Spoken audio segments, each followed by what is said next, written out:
Well, we're here again for another episode of Trash Talk and Yeah. springtime.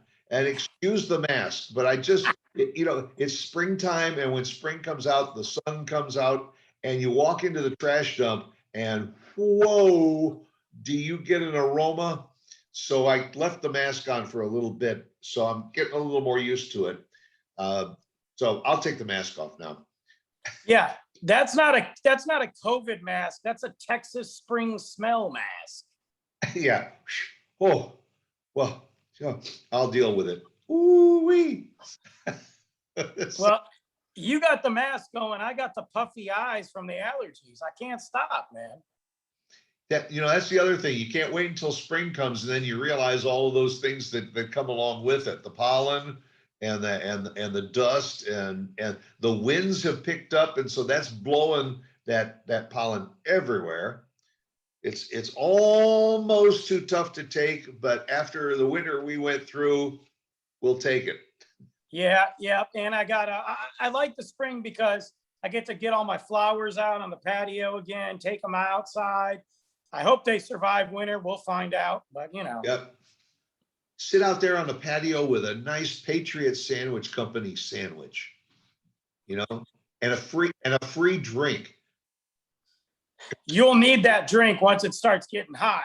That's right, and lots of ice. And there's plenty of room. And if you go into Patriot Sandwich Company and you get a sandwich, you mention Trash Talk, and they give you one of those huge drinks. You could afford to put a lot of ice in it and make it nice and really ice cold. Ooh, I was just thinking about some of the sandwiches over there. The last one I had was the MRE. Oh yeah, yeah. Yeah, for those that have never served in the military and want to know what is an MRE, it's a meal ready sandwich. It means meal ready, whatever, meal ready to eat. Meal ready to eat. Yeah. It's prepackaged. But for you young people, it's the military version of a Happy Meal. It's like a Lunchable. Yes, yeah. The Lunchables are like this. The MREs. David knows what an MRE is, and he packs the meat and the cheeses and the sauces and everything on a bun that's that big. Got to get down to the Patriot Sandwich Company in Denton. Yeah, and they do all kinds of great stuff. They just had the Easter Bunny out there for Easter, and they had Santa for Christmas. They're great. So check them out on Facebook. Don't forget to tell them that Trash Talk sent you, so you get that nice beverage and enjoy it. And we're planning on, I say we, well, I guess I'm helping. They're doing it. We're planning a big event, a big poker event coming up very soon with Patriot Sandwich Company, and more details on that coming up. Yep, and you'll find those details right here on Trash Talk. And when you do, you call David and you sign up, because it's going to be a limited number of people that will participate and all, but it's going to be a big poker tournament extraordinaire. I mean, what's better than playing poker for a day and eating Patriot Sandwich Company sandwiches? Oh, come on. It does, and for a good cause. That's right. Cause. So that's right. It does not get any better than that. Absolutely. So, it's a slam dunk. Speaking of slam, right? That dude behind you over your shoulder, man, he looks like a tough nut. Yeah, that's a Braun Strowman from the WWF. WWE now. But yeah, he's pushing some guy in the dumpster. He's huge. He is they call him the monster. I mean, that's the only way you can describe him. He's a monster. He's huge. Yeah. And speaking of wrestling, and I've been following wrestling for, since I was a kid. It was my grandpa that got me interested in wrestling. And boy, you get into a discussion with him. Is wrestling real or is it staged? Boy, you do not tell my grandpa that it's staged at all. It was real. Don't tell me that. So, so I get into this discussion all the time. And obviously I'm 42. I've been watching it since I was a kid. I still watch it. I'm getting together with my buddy in a week or so for WrestleMania to watch. It's real. I tell everybody that all the time. It's real. But just because it's real doesn't mean that they don't know the outcome, doesn't mean that they haven't staged or ran through the match. And it doesn't mean that they don't get hurt either. Trust me. Yeah, that's right. You know, when these guys crawl up in the corner, up on the standard, and get up on the top rope, and then dive onto the mat on top of another guy. I mean, you just don't necessarily stage that. I mean, that could hurt you. Well, you know, and you've seen guys with busted noses. Look, I'm not even. I hate to bring this up. Owen Hart died in the ring. I mean, he died in the ring.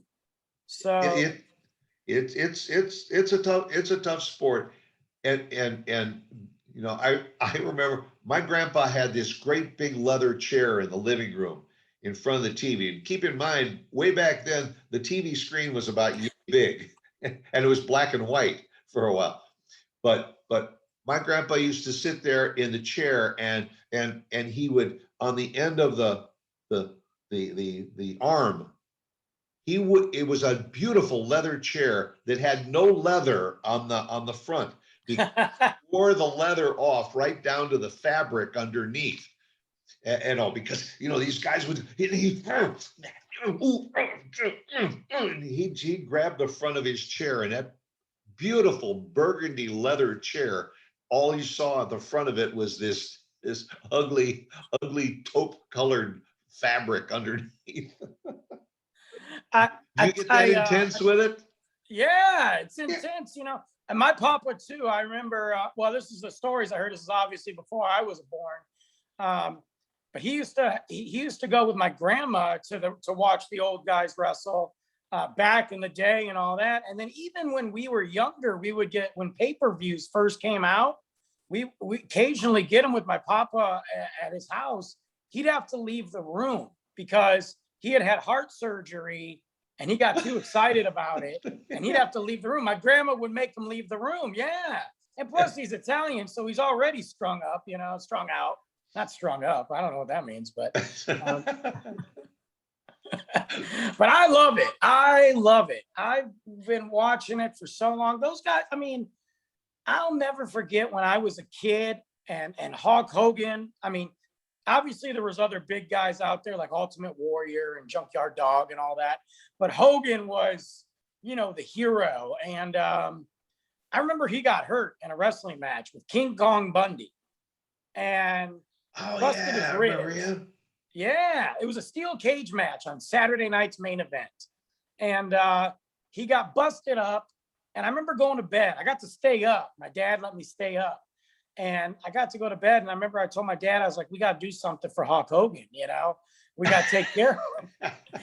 And I told my dad, maybe we can send him some money in the hospital. And my dad looked at me and goes, I don't think he needs any money, Brad. Yeah. He's okay. He's going to be all right. He was probably one of the guys that really put wrestling on the map for a new generation. Yeah. It way back, if you go back to my day, I mean, wrestling, you know, most towns had what you called a civic center. Mm-hmm. It was an arena, but not maybe as large as some of the indoor arenas we have now. But they would sell those places out, and you know, the intensity, considering people would be sitting. It's like maybe going to watch a professional basketball game now. The court is down here. The ring was down in the middle, and you were sitting 80 rows back. But the intensity in the building was absolutely amazing. And I mean, you'd go to a wrestling match and you'd watch it with binoculars, so you what was going on up close. You know, I mean, today you sit in your comfy chair in your living room, you turn it on TV and you watch it on TV. Well, you know, and I talk about it on the Life of an Average Show podcast. Oh. Yeah. Shameless plug. Shameless plug. What was the name of that show again? The Life of an Average Show podcast. Oh, okay. It can be listened on any platform, but Not to be I confused with the soon to be released book of the same name. no, I know. No, Right. not to be confused. That's got a subtitle anyway. But Life of an Average Joe podcast, but I do a wrestling show, and I talk about the specifics of what growing up, like we're talking about. And I remember going, when you're talking about the binoculars, we went. It was much bigger than the Civic Center, but it was Joe Louis Arena, in Detroit, which is no longer there. And I remember my dad took me for the first show, and he was like, "Just bring, we're bringing binoculars because I don't got great seats." I didn't even care. I was like, "Who cares? I get to see these guys, live and hear that music, and there's something about it, being there, just that excitement, And when they would ring the bell to start the round, if you were in one of those arenas, they would ring the bell once down on the in the ring, and it would echo through the arena.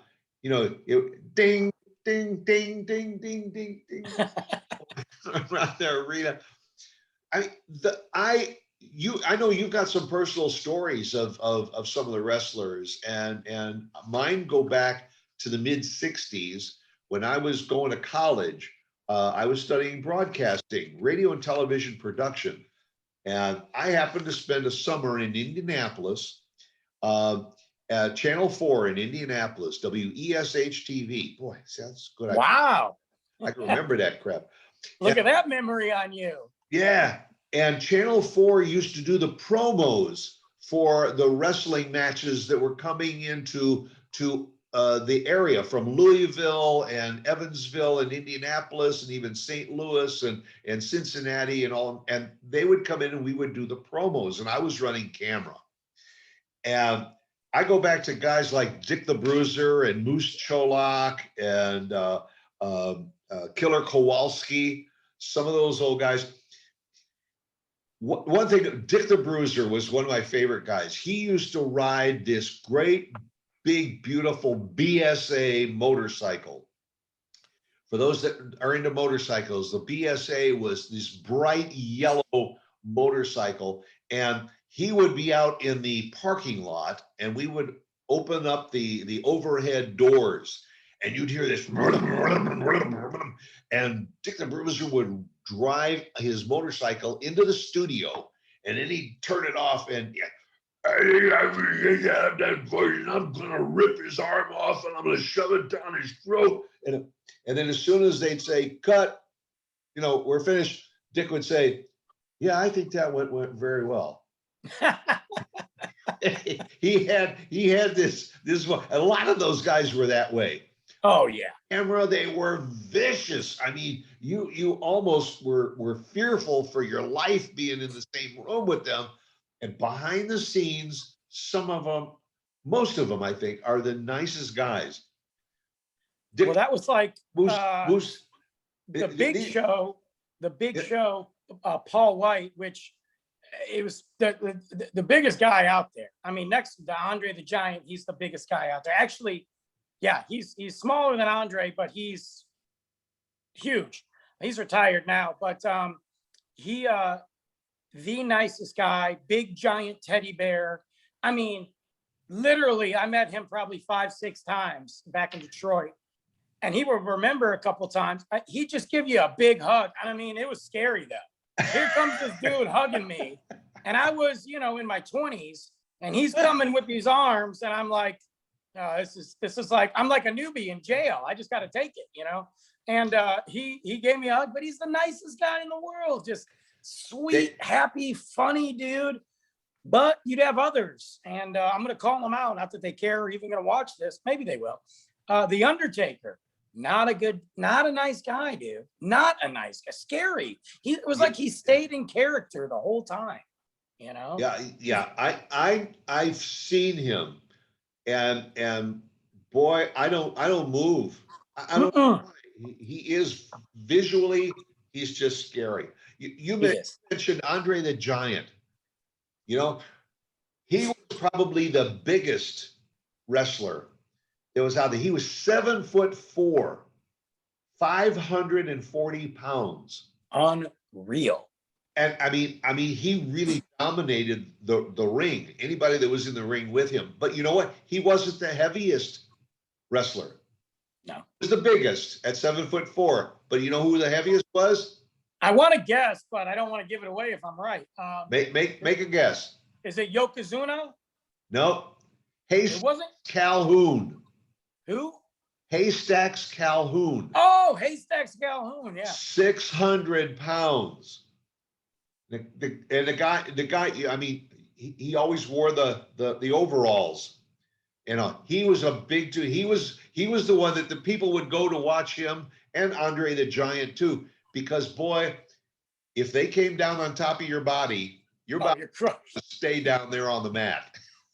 I remember, so WrestleMania 3 was at the Pontiac Silverdome in Detroit, Michigan. They said Detroit, technically it's Pontiac, but whatever. Right. And it was the largest indoor crowd up until probably a few years ago for an event like that. It was 93,000 people. And it was Hulk Hogan versus Andre the Giant in one of Andre the Giant's last matches. Because he was just getting, he had so many health problems because of his height and he just couldn't move around the ring anymore. But Hulk Hogan body slammed Andre the Giant. I will never forget that. Well, Hulk Hogan was no small guy either. No, Hogan's like 6'4", 6'6", something like that. Beast. And he body slammed him. And I remember the place just went nuts. And he beat him, got his championship and all that. But recently, I'd say probably about 4 years ago, maybe 5, WrestleMania was in Dallas. And I went down there. It was down at Jerry World where the Cowboys play. And they had 60,000 people.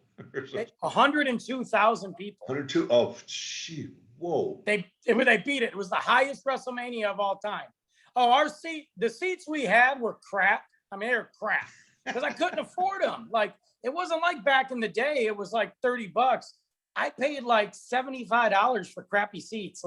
But we were right by the entrance, so we could look down and see everybody walk in.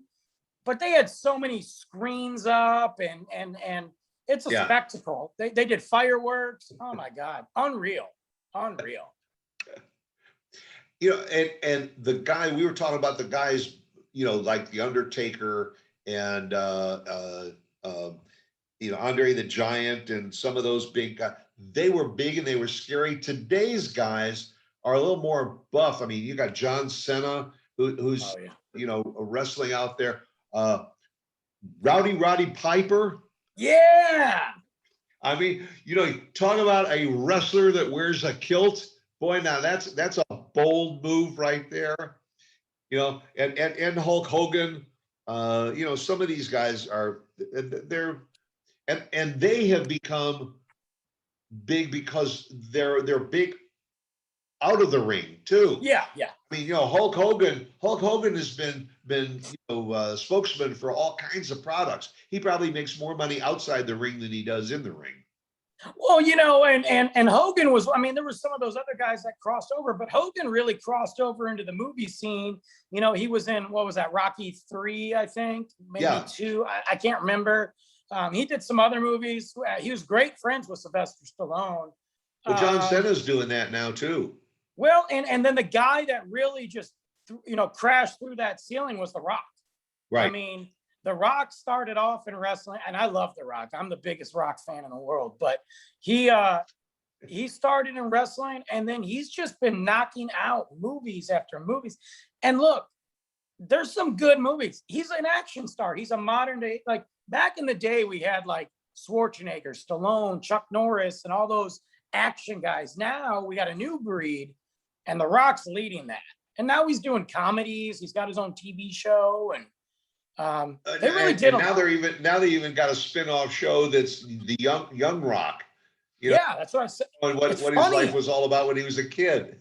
And he's got a great, his family. I mean, he comes from wrestling. His dad, his uncles, basically any Samoan that's in wrestling is related to The Rock. That's a big guy too, though. I got privileged to see him in person because I snuck backstage And he's a big guy. He is big, just solid. I mean, The Rock's a good name for him. Yeah. You know, I did see one statistic that I think it was the Undertaker, if I'm not mistaken, that he had the longest run. He was an active wrestler for more than 20 years. I mean, these guys get beat up and all, Yeah. and you know, their wrestling careers usually last what, 5, maybe 10 years. And then they go on to do other stuff. But you know, the Undertaker was around for 20 years. Yeah, he just retired. Yeah. And he only lost one time at WrestleMania, by the way. Just a little fact there. He was in like 20 or 20 something WrestleManias, and he only lost once. So Is he going into the undertaking business? I don't know, man. I don't know how he's walking, because he has been beat. I mean, legitimately hurt, like busted ribs. Yeah. Well, I think Andre the Giant kind of went that route. Yeah. You know, he got, for a while after his career, it was a matter of years, and his legs were shot. There's a documentary that A&E did on Andre the Giant, and you can find it anywhere, really. It's a really cool documentary to see his life and how he got involved in wrestling. They talk about his health problems and when he passed away, but there's some really funny stories in there. They talk about him going to the bar and trying to get drunk because he couldn't get drunk. He would just drink. I mean, you know, it takes a lot of booze to fill up a 540-pound frame, you know? They showed him drinking bottles of vodka, like bottles of vodka, and he would just be hanging out. Well, you know, we love our wrestlers. We love our wrestlers, and you know, it's been great fun talking about them. I love it. Not sure what we're going to be talking about next week, but we're going to be here at the same time, same place. And in the meantime, we're going to go take it to the mat and have a Patriot sandwich. And yeah, give it your best shot, Brandon. I'm on it. I've been working out. Look at these guns. Show the guns. Don't adjust your screen. They are that small, I promise. There you go. All right, we'll catch up with you next week. Go out and make it a good one. Bye.